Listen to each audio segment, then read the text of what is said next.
C'était il y a 15 ans. Vous aviez été bouleversé par ces images filmées dans un bidonville de Bucaramanga, au nord de la Colombie. Un gamin de 9 ans, Albeiro, et sa bande de copains avaient décidé de venir en aide aux viejitos, c'est-à-dire les petits vieux de son quartier, abandonnés de tous, les plus pauvres parmi les plus pauvres.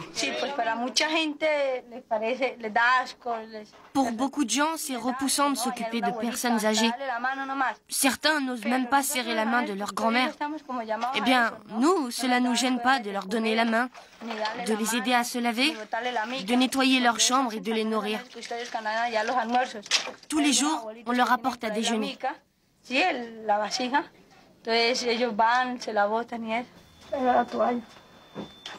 Vous êtes jolie, vous sentez très bon.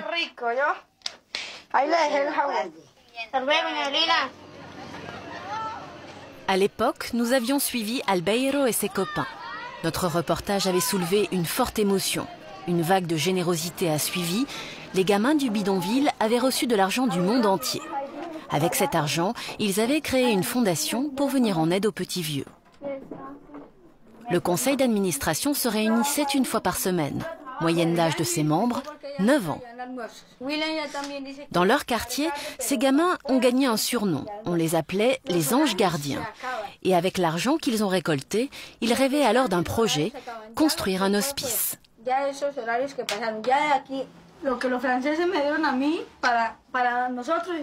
Les dons français représentent pour nous beaucoup d'argent.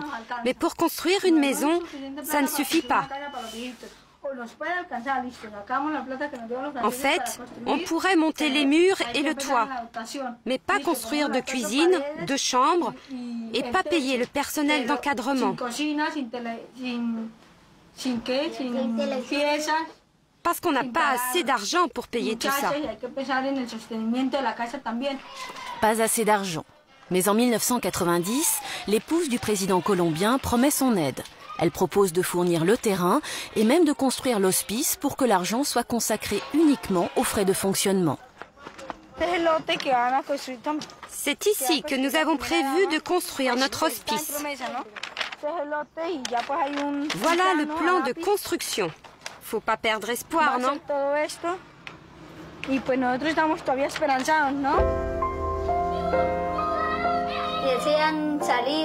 C'est dans cette maison qu'Albeiro a grandi.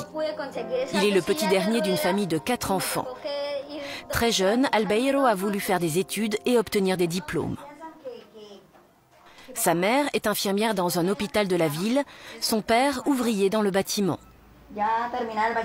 Il aimerait bien poursuivre les études pour être prêtre, médecin ou avocat.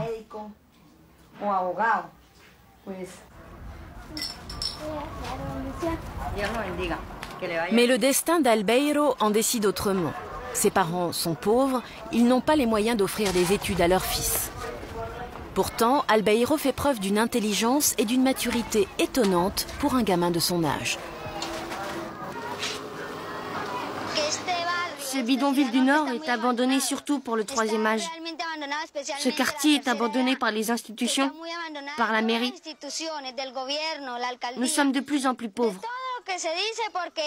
La mairie, les politiques, ils viennent toujours nous voir avant les élections. Ils nous promettent de l'aide et du matériel. Les élections passent et on ne voit jamais rien venir.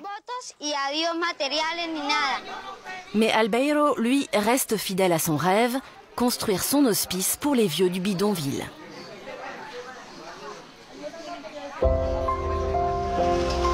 Aujourd'hui, le rêve est devenu réalité.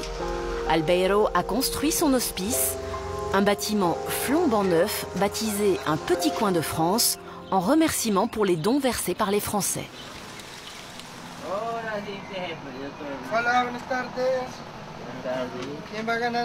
Ici, il héberge 140 pensionnaires.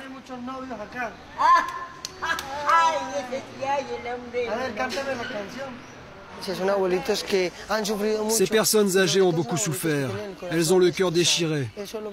Le plus difficile pour elles, c'est qu'elles ont été rejetées par leur famille, jetées à la rue, comme si on jetait quelque chose à la poubelle. Et elles souffrent de ça. Elles ont subi un choc. Elles en veulent aux autres. Parfois, elles protestent pour une douche ou pour un repas, ou même pour rien. Et c'est à ces moments-là qu'on trouve la vocation, le charisme et la patience.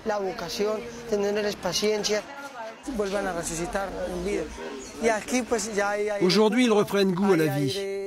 Ici, il y a de l'air pur, de la tranquillité, de la vie. Regardez cette grand-mère, elle cultive des plantes.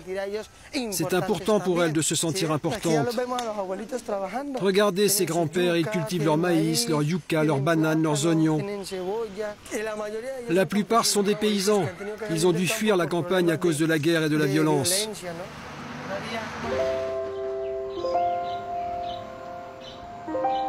Il y a 15 ans, quand il n'avait pas encore son hospice, Albeiro invitait les vieux chez lui.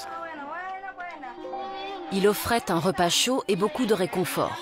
C'est la mère d'Albeiro qui était au fourneau.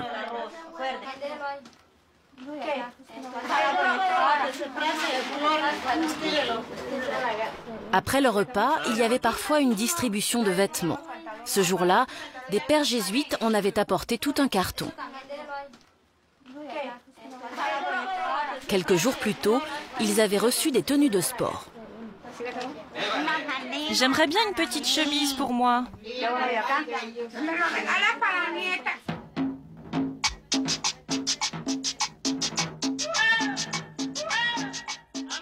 Un bon coup de pied et c'est parti.